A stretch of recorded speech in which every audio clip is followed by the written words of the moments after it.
The best entrepreneurs I know are not the smartest. They're not even the most talented. They're not the most connected, but they are the fastest. And in today's age, speed isn't an advantage, it is the advantage. Let me tell you what's changed. 10 years ago, you could spend 6 months perfecting a product. You could carefully plan your launch. You could wait until everything was ready. But that world is long gone. AI has compressed timelines, markets move faster, attention spans much shorter. The entrepreneur who launches in 7 days beats the one who launches in 7 months every single time. Not because their product is better, but because they're in the market learning while everyone else is still planning. And I used to be that perfect. I used to wait until everything was right. And I watched people with worse ideas, worse skills, and worse execution lap me because they moved. And I was still getting ready. So today I'm gonna break down the tactical playbook for moving faster. Not the hustle culture nonsense, not just work harder, but actual frameworks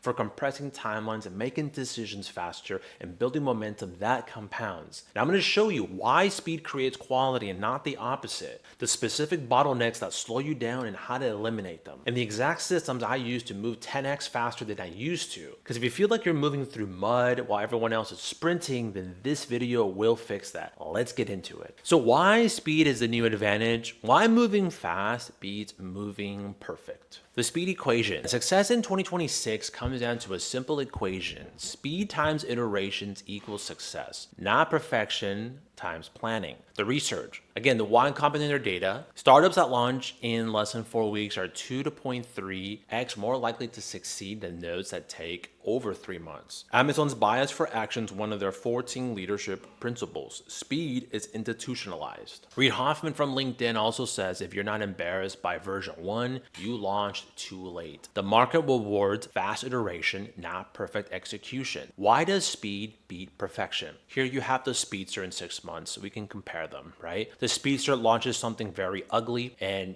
they have already version 2, 3, 4 in their first month of launching. And then obviously in the first 6 months, they go from version 5 to version 15. They've shipped a bunch of versions. They've gotten 6 months of market feedback. And at that point, product market fit's achieved versus the perfectionist. We're still planning in the first 3 months. We're still building in the first 5 months, and we barely launched version 1 in 6 months. Only one version has shipped, no market feedback at that point, and they're still guessing what the market wants. So there's huge upsides and pros to launching quickly. But here's the uncomfortable truth. Your brain can't predict what the market wants. Only the market can tell you what it wants. And every day you spend planning is a day you're not learning from reality. The 5 speed killers and how to eliminate them. So number 1 is decision paralysis. Average entrepreneur takes 2 to 3 hours deciding what could be decided in 5 minutes. Decision type, here's the reversible, semi-reversible, and we have irreversible decisions. Reversible decisions, we are allowed about 60 seconds. What does that mean? Pricing,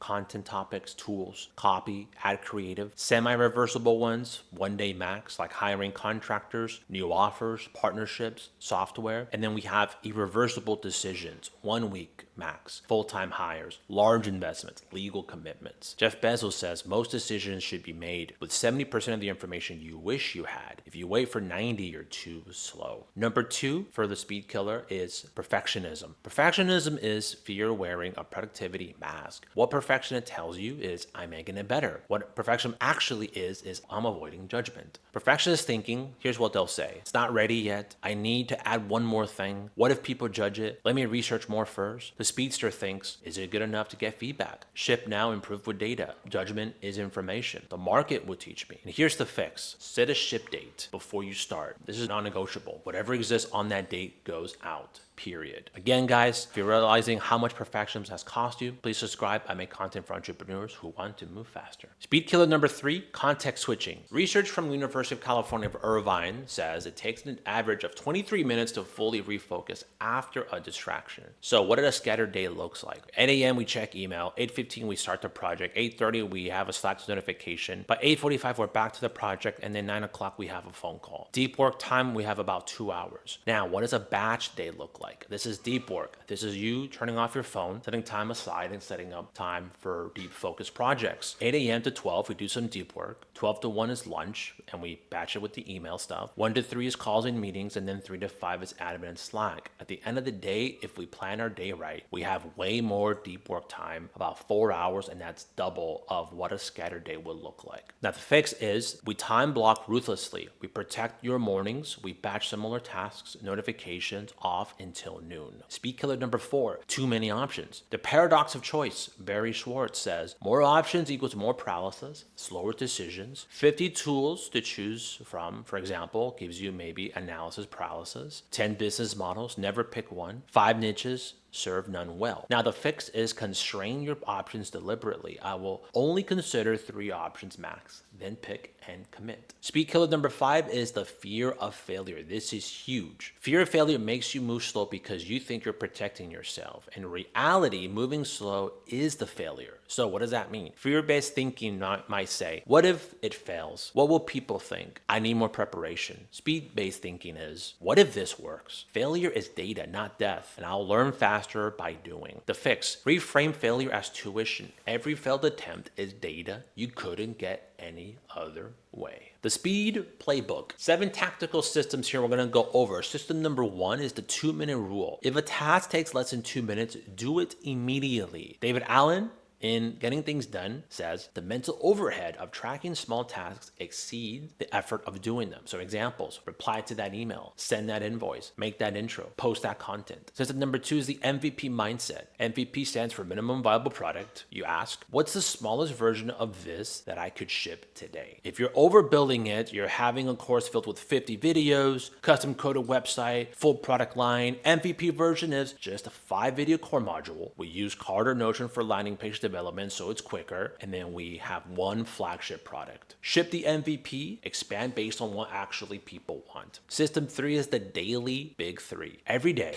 identify 3 tasks that would make today a win and do those first. Not 10 tasks, not 5, just 3. These could be revenue generating or high leverage activities. Everything else is bonus. Constrain creates speed. Unlimited to-do lists create paralysis. These systems are what separate fast operators from busy operators. Please subscribe for more tactical playbooks. System number 4, the weekly sprint. 1 major project per week. We start Monday, we ship Friday. So what does that look like? Monday, we define the scope, we create the skeleton, we start building. Tuesday to Wednesday, we build the core, no distractions, nothing but deep work. Thursday, we finish building, start polishing, and we prepare for launch. And Friday, we ship. No matter what. Done is better than perfect. Result, 52 projects shipped per year instead of 4. System 5, the communication stack. Most people waste 2 to 3 hours a day on fragmented communication. What does that look like? For example, the channel of email, we check about, twice a day, 12 p.m. and 5 p.m., and we have notifications off. We batch them out. We schedule them out. Slack/Teams, maybe 3 times a day, 10 a.m., 1 p.m., 4 p.m., notifications off. Social DMs, maybe once a day in the evening, after production hours, after office hours, and also notifications off. And then urgent, your phone. That's the one thing you do check immediate, and that's the one thing that is on. Keep it simple. The rule, if it's truly urgent, they will call. Everything else can wait. System 6, the energy audit. Now, speed isn't just time management, it's energy management. High energy plus high priority task equals speed. Low energy plus high priority task equals a slow grind. Match your hardest task to your highest energy windows. For most people, this is going to be morning time.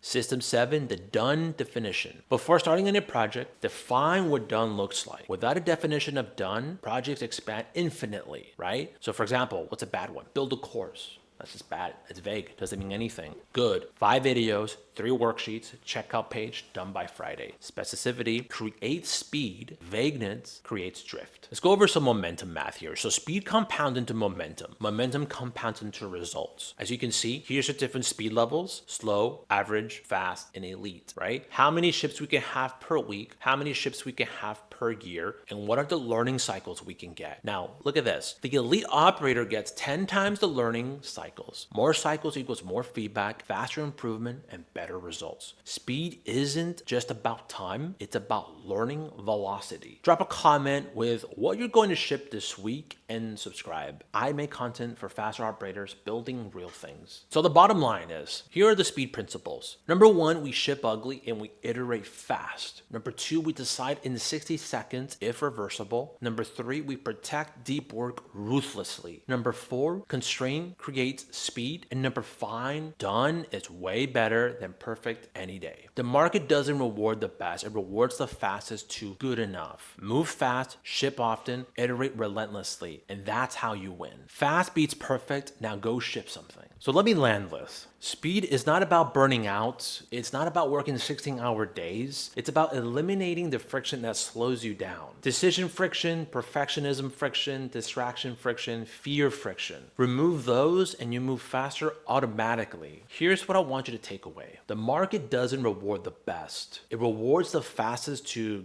good enough. The person who launches this week beats the person who's still planning next month. The person who makes 10 decisions today beats the person who's still analyzing one decision. The person who ships ugly and iterates beats the person waiting for perfect. Speed is a skill, and like any other skill, it can be trained. Start today. Pick one decision you've been delaying, make it in the next 60 seconds. Pick one project you've been perfecting and ship it this week. Pick one meeting you don't need and cancel it. Small speed wins compound into massive momentum. Drop a comment and what's one thing you've been delaying that you're going to ship this week. I want to see the commitment. And if this was valuable, please subscribe. I make content for entrepreneurs who move fast and build things. I'll see you in the next one. Now go fast. Thank you very much.